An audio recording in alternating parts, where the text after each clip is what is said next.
Hello दोस्तों, कैसे हैं। जाको राखे साइयाँ, मार सके ना कोई। ये कहानी एक राजा की है। धर्म और कर्तव्य का जिसमें संदेश छुपा है। राजा रानी, उनके दो पुत्रों की ये कहानी है, जिसमें परमात्मा की लीला के कारण वो चारों आपस में किसी कारण से बिछड़ जाते हैं। सदियों पुरानी बात है। एक कहानी प्राचीन समय की है। एक राज्य हुआ करता था जिसका नाम था उदयनगरी। उदयनगरी में उदय सिंह राजा राज्य करता था। उसकी एक रानी थी रत्नावती। उनके दो पुत्र थे, नीरज और कुशल। अब इस तरीके से उनका जीवन बहुत अच्छे से चल रहा था। एक बार उदयनगरी में दो साधु आ जाते हैं, जो घर घर जाकर के भीख मांग रहे थे, भिक्षा मांग रहे थे। तो उनमें से एक आदमी कहता है उन साधुओं को कि आपको इस नगर में आकर के जगह जगह भिक्षा मांगने से अच्छा है आप हमारे राजा के पास चले जाइए। राजा बहुत दयालु हैं, बहुत उदार हैं। वो किसी को भी अपने यहाँ से खाली हाथ नहीं भेजते। आप वहाँ जाओ, जो कुछ भी आप मांगेंगे आपको वो राजा दे देंगे। वो साधु जब ये सुनते हैं तो कहते हैं अच्छा ऐसी बात है तो हम राजा के पास ही जाते हैं, लेकिन राजा का हमें पता नहीं है, कौन छोड़ के आएगा, वो तुम हमें छोड़ सकते हो। वो कहता है हाँ, मैं आपको वहाँ छोड़ के आ सकता हूँ। वो उस आदमी के साथ में उदयनगरी राजा के दरबार में जाते हैं। जब राजा के दरबार में जाते हैं तो वहाँ पर उनको गेट पर एक पहरेदार मिलता है। तो वो कहता है कि क्या चाहिए महाराज आपको, महात्मा जी क्या चाहिए आपको। वो कहते हैं हमें जो आपको चाहिए बोलिए, मैं आपको अभी महल के अंदर जा कर के ला के देता हूँ। लेकिन साधु कहते हैं कि हमें आपसे कुछ नहीं चाहिए, हमें सिर्फ राजा से मिलना है, हम राजा से मिलना चाहते हैं। वो अंदर जाता है राजा के पास में,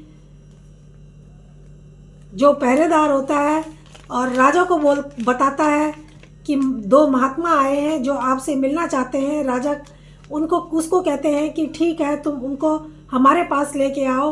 वो राजा के पास उन साधुओं को लेके जाता है। जैसे ही राजा देखता है साधु आ रहे हैं, राजा अपने सिंहासन से उठ खड़े होते हैं और उनको लेने के लिए नीचे उतरते हैं। वहाँ पर जाकर सबसे पहले साधुओं को प्रणाम करते हैं और उनको आसन में बैठाते हैं। आसन में बैठते हैं जब साधु, तो अब फिर राजा उनसे पूछते हैं कि महाराज आप कैसे आए, आपको क्या चाहिए। तो वो कहते हैं साधु कि अभी तक तो हमारी कोई ऐसी खास इच्छा नहीं थी, लेकिन जब तुमने हमें सिंहासन पर बिठाया तो हमारी इच्छा अब बदल गई है। पहले तुम हमें वचन दो कि जो हम मांगेंगे वो तुम हमें दोगे। राजा कहते हैं जो भी आप मांगेंगे, हीरे जवाहरात, सोना चांदी, रुपए पैसे, जो कुछ भी आप लेना चाहेंगे मैं आपको दे दूंगा। आप मांगिए तो सही। वो कहते हैं साधु कि पहले हमें वचन दो, उसके बाद ही हम कुछ मांगेंगे। राजा कहते हैं ठीक है, मैंने वचन दिया, आप मांगिए। अब वो मांगने कहते हैं पहले हमारा कोई इच्छा नहीं थी ऐसी, लेकिन जब तुमने हमें सिंहासन पर बैठाया तो अब हमारी इच्छा हो रही है कि हमने बहुत तप तपस्या की है, बहुत भिक्षा मांगी है, लेकिन अब हमारा मन बदल चुका है और हम राज करना चाहते हैं तुम्हारे सिंहासन पर बैठ कर के। राजा एकदम से चौंक जाते हैं और कहते हैं महाराज ये आपने क्या बोला। वो कहते हैं तुमने हमें वचन दिया है। राजा कहते हैं हाँ वचन दिया है, मैं कौन सा मैं मना भी नहीं कर सकता, क्योंकि मैं भी अब अपने वचन से बंध गया हूँ। और राजा उनको वचन देते हैं और अपना जो ताज होता है वो साधु के सिर पर पहना देते हैं।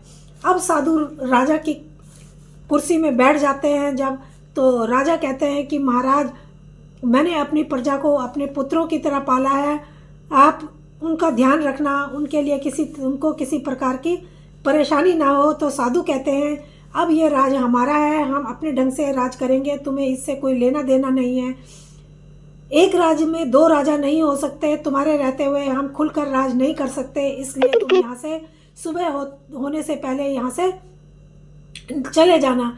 अब वो वहाँ से चले जाते हैं और वो कहते हैं लेकिन जाने से पहले तुम्हें यहाँ पर सब कुछ छोड़कर जाना पड़ेगा, कुछ भी लेके साथ नहीं जाना पड़ेगा। अगर तुम कुछ भी साथ ले जाते हो तो वो चोरी कहलाएगी। वो कहता है, राजा कहते हैं ठीक है। राजा वहाँ से विदा लेते हैं, अपनी रानी के पास जाते हैं। जब रानी के पास जाते हैं तो सोचने लगते हैं, राजा की आंखें नम हो जाती हैं कि अब मैं रानी को क्या बोलूँ, रानी क्या सोचेगी, रानी को कैसे बोलूँ। तो रानी के पास जब जाते हैं, रानी देखती है राजा को आते हुए, रानी दौड़ी हुई आती है और पूछती है महाराज आपका ताज कहाँ है, आपके सिर पर ताज नहीं है। तो राजा कहते हैं, राजा उस रानी को सारी बात बता देते हैं। रानी कहती है राजा कहते हैं मैं तो सोच रहा था तुम्हें कैसे बताऊं, लेकिन रानी कहती है महाराज जो आपने किया वो ठीक है, ये भगवान की मर्जी होगी। आप राजा कहते हैं लेकिन हमें ये नगर भी छोड़ना पड़ेगा सूर्य उदय से पहले, ये उन साधुओं ने कहा है। अब वो रानी कहती है कोई बात नहीं। अब वो वहाँ से निकलते हैं, अपने बच्चों को लेकर के एक जंगल में पहुँचते हैं। जंगल में जा कर के रानी कहती है अंधेरा हो गया, डर लगने लगा है, जंगल में जंगल बहुत भयानक है। राजा कहते हैं मुझे भी डर लग रहा है, हमारे छोटे बच्चे हैं, जंगली जानवरों का बहुत यहाँ पर खतरा है। अब वो अपने बच्चों को लेकर के राजा कहते हैं हमें लेकिन यहाँ हम विश्राम भी नहीं कर सकते, क्योंकि हमें सूर्य उदय से पहले ये नगरी छोड़नी है, ऐसा मैंने वचन दिया है। अगर मैं अपने वचन का पालन नहीं करूँगा तो मेरे लिए ये ठीक नहीं है, तो मुझे अपने वचन का पालन करना है। तो रानी और राजा फिर बच्चों को लेकर के वहाँ से चल पड़ते हैं। सुबह होते वो नगर पार कर लेते हैं। वहाँ पर जाकर उनको एक सराय मिलती है। जब ढूंढने लगते हैं तो सराय में उनको भटियारन मिलती है। भटियारन को वो कहते हैं कि हमें अपने यहाँ पर रख लो, हमें खाने को दो, हमें बहुत भूख लगी है। तो वो कहती है ये कोई यहाँ पर वो वृद्ध आश्रम मैंने नहीं खोल रखा है कि यहाँ मैं किसी को भी आश्रम में ऐसे ही रख लूँ। ये यहाँ पर रहने के लिए पैसे देने पड़ते हैं। वो राजा कहते हैं हमारे पास पैसा तो कुछ नहीं है इस टाइम पर, लेकिन एक काम कर सकते हैं कि यहाँ पर हम काम कर सकते हैं और जो आप काम कराओगी वो हम कर देंगे और हमें बदले में खाने और रहने के लिए जगह दे दो। वो कहती है, सोचती है कि इससे अच्छा मुझे मौका कहाँ मिलेगा, फ्री में नौकर मिल रहे हैं वो भी 4-4। वो कहती है ठीक है तुम यहाँ रह सकते हो, लेकिन मेरी 2 शर्तें हैं। वो राजा कहते हैं क्या शर्त है। वो कहती है कि तुम्हें यहाँ पर जो मैं बोलूँगी वो काम करने होंगे, और दूसरा जिस दिन तुम कोई बीमार हो जाएगा, कुछ काम नहीं कर सकेगा, तो उस दिन उसको खाना भी नहीं मिलेगा। राजा कहते हैं हमें सब शर्त मंजूर है और हमें वहाँ पर काम पर लग जाते हैं। वो कहती है राजा को कि तुम्हें रोज़ सुबह उठकर 4 गट्ठर लकड़ी के लाने होंगे जंगल से काट के, और रानी को कहती है तुम्हें पकवान बनाने होंगे, क्योंकि यहाँ पर जो पकवान बनेगा वो मेहमान आएंगे तो तुम्हें उनको खाना सर्व भी करना पड़ेगा। और बच्चों की तरफ देखकर कहती है कि तुम्हें यहाँ पर जो है झाड़ू साफ सफाई करनी होगी और बर्तन साफ करने होंगे। वो काम पर लग जाते हैं चारों के चारों, और उन्होंने ज़िंदगी में कभी काम नहीं किया होता है, लेकिन मजबूरी में वो सब करने लग जाते हैं। धीरे धीरे उनको काम करने की आदत भी पड़ जाती है। अब वो वहाँ पर उनको रहते रहते 6 महीने हो जाते हैं। तभी वहाँ पर एक सौदागर आता है। सौदागर कहता है सौदागर को देखकर भटियारन कहती है बहुत दिनों बाद आए। वो कहता है हाँ मैं जगह जगह घूम घूम के अपना सौदा बेचता हूँ, और इसलिए अब मैं इस तरफ आया हूँ तो तुम्हारे पास आया हूँ, तो मुझे भूख लगी है, कुछ खाने को दो। वो जाती है और रानी को कहती है कि खाना बनाओ, मेहमान आए उनको खाना सर्व करो। वो रानी जब खाना बनाकर सौदागर के पास लाती है तो जो सौदागर होता है रानी को फटी आंखों से देखने लगता है। उसने इतनी सुंदर औरत कभी देखी नहीं थी। तो वो बटियारन को पूछता है कि ये कौन है, इतनी सुंदर है, जो ये सुंदरी कौन है? मैं तो इस पर मोहित हो गया हूँ, इससे शादी करना चाहता हूँ, मैं इसको पाना चाहता हूँ। भटियारन कहती है हो सकता है ये भी, लेकिन तुम्हें उसके लिए कीमत देनी होगी। वो कहता है क्या देना होगा? वो कहती है कि 1000 स्वर्ण मुद्राएं मुझे देनी होंगी। अब 1000 स्वर्ण मुद्राओं से वो रानी को बेच देती है। उसको कहती है कि ठीक है, तुम अपनी नाव पर जाओ, और जैसे ही रानी वहाँ पहुँचे तो तुम नाव को चला देना और नाव को वहाँ से ले जाना।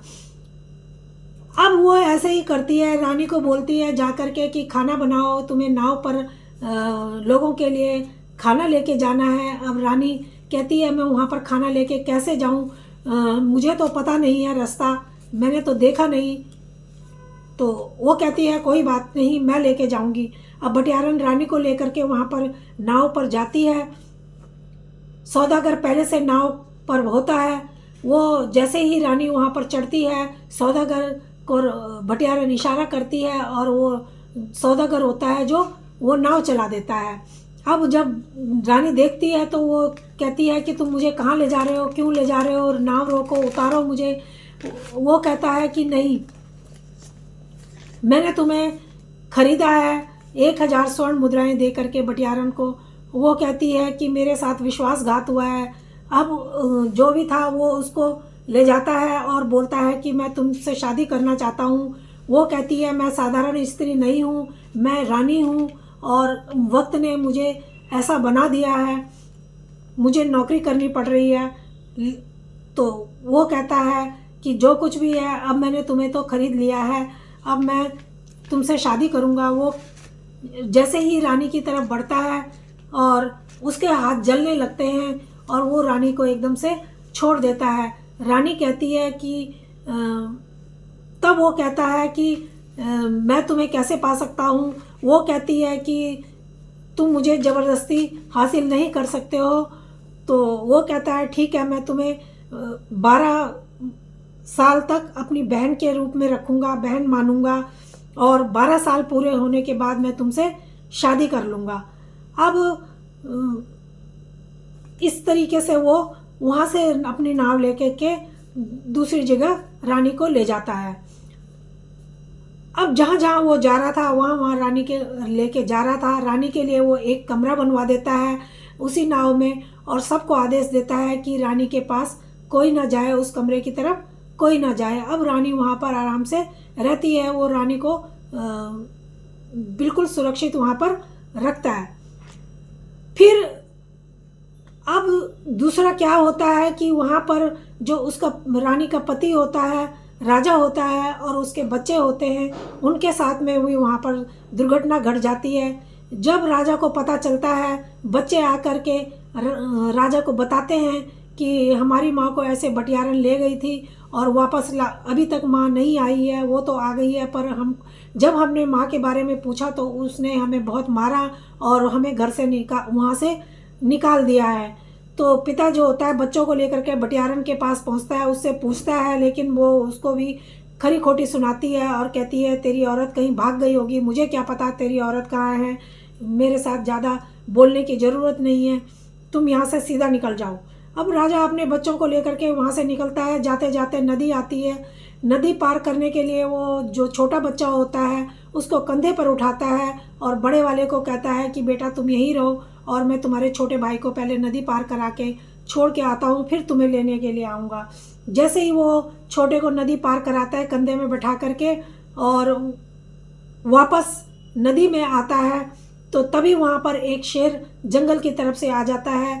जब जंगल की तरफ से शेर आता है, छोटा बच्चा रोने लगता है, डर जाता है, चिल्लाता है पिताजी पिताजी मुझे बचाओ बचाओ। पिता जैसे ही पलट कर नदी में से देखते हैं, बैलेंस खो देते हैं और वो नदी में गिर जाते हैं और बहने लगते हैं।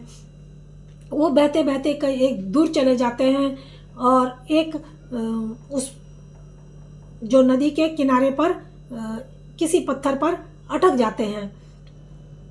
ऐसे ही जो बड़ा लड़का होता है, जब पिता वापस नहीं आते तो वो रोने लगता है। रोते रोते रात हो जाती है, वो थक भी जाता है और एक पत्थर पर नदी के किनारे रेत में वो लेट जाता है, रेत के ऊपर। जब वो वहाँ पर लेटा था, सुबह वहाँ पर धोबी आता है।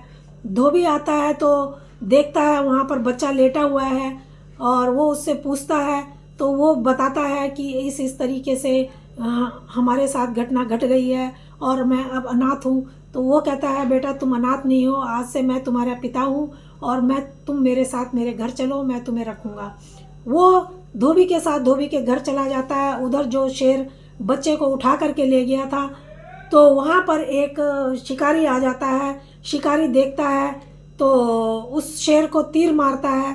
शेर को जब वो तीर मारता है तो वो बच्चा वहाँ पर छूट जाता है, और जब बच्चा छूटता है, शिकारी आकर देखता है बच्चे को और बच्चे को उठाता है, बच्चे को अपने घर ले जाता है, उसको पिता का प्यार देता है और उसको पालता है अपने बच्चे की तरह। वहाँ पर दोनों भाई एक दूसरे लोगों के साथ में पलते बढ़ते हैं। उधर वो जो उनकी पिता होता है वो बह गया होता है और दूसरे देश में पहुंच गया होता है। वहाँ पर जब वो पहुंचता है तो जो वहाँ की जो रानी होती है, वहाँ जो उस नगर का गेट होता है उसके आगे वो बैठ जाते हैं, क्योंकि नगर का गेट बंद होता है। राजा वहाँ बैठे होते हैं और गेट खुलने का इंतज़ार कर रहे होते हैं। उधर उस देश की जो उस नगर की रानी होती है, वो उसने ये अनाउंसमेंट कर रखी थी कि जो ब्रह्म मुहूर्त में सबसे पहले गेट खुलते ही यहाँ पर नज़र आएगा वो इस देश का राजा होगा और वो मेरा पति भी होगा। अब जब गेट खुलता है तो सैनिक जैसे गेट खोलते हैं उस राजा को वहाँ पर देखते हैं और उसको पकड़ लेते हैं, अंदर ले जाने लगते हैं। राजा कहते हैं, मैंने कोई चोरी नहीं की, कोई जुर्म नहीं किया, तुम मुझे क्यों पकड़ रहे हो, कहाँ ले जा रहे हो? वो कहते हैं, तुम सब समझ जाओगे, चलो हमारे साथ। अब पकड़ के ले जाते हैं, रानी के पास ले जाते हैं। रानी वहाँ पर उनको हीरे मोतियों की माला पहनाती है और कहती है, तुम आज से इस देश के राजा हुए और मेरे भी पति हुए। अब वहाँ पर वो राज करने लगता है, वहाँ पर बहुत अच्छा वो शासन चलाने लगता है। और वहाँ पर अब क्या होता है कि उधर रानी जो वो अपने वहाँ पर रह करके उसको सैनिकों की आवश्यकता और पड़ती है। नए सैनिक भर्ती करने के लिए कहता है, नए सैनिक भर्ती करना चाहता है। तो वहाँ पर जो नए सैनिक भर्ती करने के लिए उनके जो दो पुत्र पल रहे थे दोनों घरों में, वो भी वहाँ पर इंटरव्यू देते हैं और वहाँ पास हो जाते हैं। जब वो पास हो जाते हैं इंटरव्यू में, तो वहाँ पर जो राजा होता है उनको अपनी सेना में भर्ती कर लेता है। और जो रानी होती है वहाँ पर जो वो नाव चलाते हुए वो उस देश में सौदागर पहुँच जाता है और वो राजा के पास पहुँचता है और कहता है कि मुझे सैनिक चाहिए आपके दो, जो मेरे नाव की जहाज़ की सुरक्षा कर सकें, और मेरे जहाज़ पर कीमती सामान रखा है।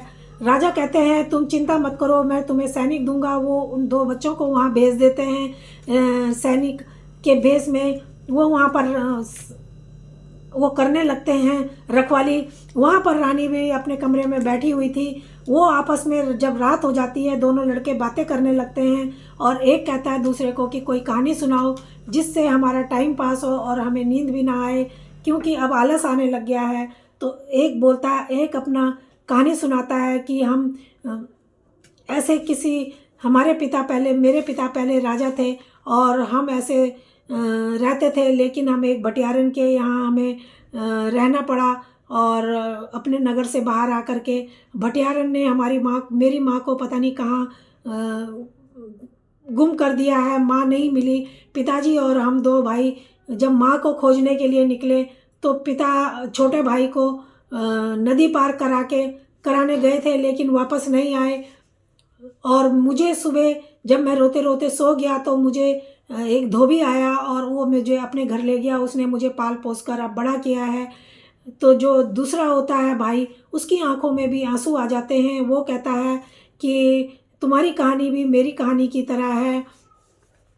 वो भी अपनी कहानी उसको सुनाता है और दोनों भाई एक दूसरे के गले मिलते हैं और खूब खुश होते हैं। तब वो कहते हैं कि हमारे माँ पिताजी कहाँ हैं। तब रानी जो कमरे में बैठी हुई सब सुन रही थी, और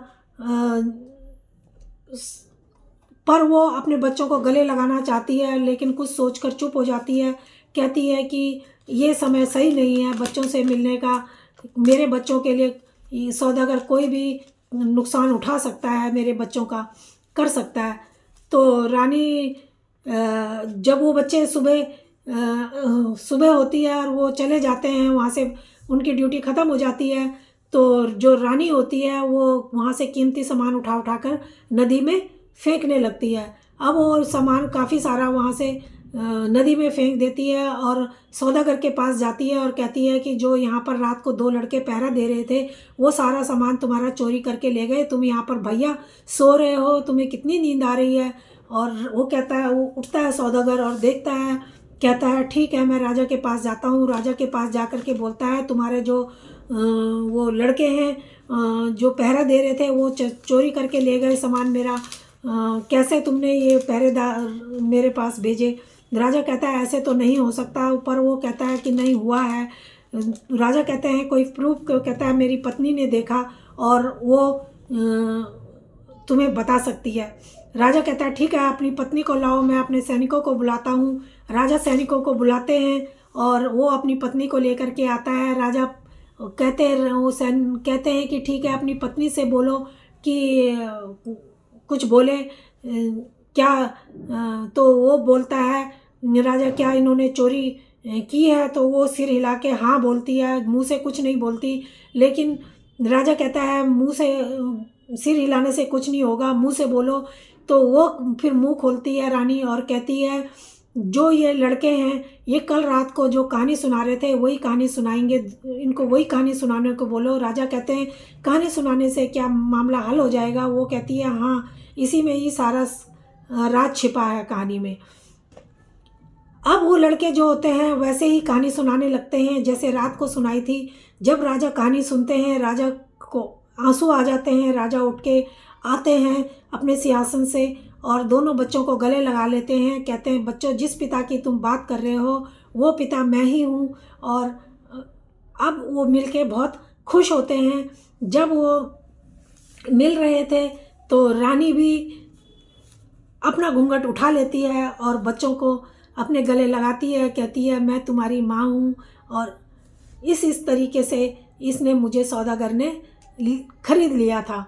जब रानी अपनी कहानी सुनाती है तो राजा भी कहानी सुन के दंग रह जाते हैं और राजा कहते हैं अब इनको दंड मिलना चाहिए। वो फिर भटियारन को राजा बुलाते हैं, भटियारन को भी बुलाया जाता है। और भटियारन को जब राजा कहते हैं कि इनको दंड दूंगा, तो भटियारन कहती है कि महाराज मुझे तो दंड अपनी करनी का मिल ही चुका है। तो वो अपना जो वस्त्र होती है उसको हटाती है भटियारन और अपने सारे घाव दिखाती है जिनमें से पस निकल रहा था। राजा देखकर दंग रह जाते हैं। राजा कहते हैं तुम्हें तो भगवान ने पहले ही दंड दे दिया है, मैं तुम्हें क्या दंड दूं। और फिर राजा कहते हैं रानी को कि अब इस सौदागर को क्या दंड देना है ये तुम ही निर्धारित करो। रानी कहती है महाराज इसने मुझे इतने दिनों तक, पाप तो इसने किया लेकिन इसने मुझे इतने दिनों तक बहन बना के रखा, इसने मुझे हाथ नहीं लगाया और इसलिए इसको छोड़ दिया जाए। इसको दंड भगवान जैसे भटियारन को दंड दिया है इसको भी भगवान जरूर दंड देंगे। तो इस तरीके से वो चारों आपस में मिल जाते हैं और खुशी खुशी अपना जीवन जीते हैं। तभी वहाँ पर जो 2 साधु होते हैं वो विमान से वहाँ पर आकाश मार्ग से आते हैं और बताते हैं कि हम कोई साधारण साधु नहीं हैं, तुम्हारी प्रशंसा सुनकर हम तुम्हारी इन परीक्षा लेने के लिए आए थे। वो होते हैं इंद्र और विश्वामित्र होते हैं, वो जो उनकी राजा की परीक्षा लेने के लिए आए थे। अब वो कहते हैं तुम अपनी परीक्षा में पास हो गए हो और अब हम तुम्हें तुम्हारा राज वापस करते हैं। और वो फिर अपने विमान में बैठ कर के स्वर्गलोक में चले जाते हैं।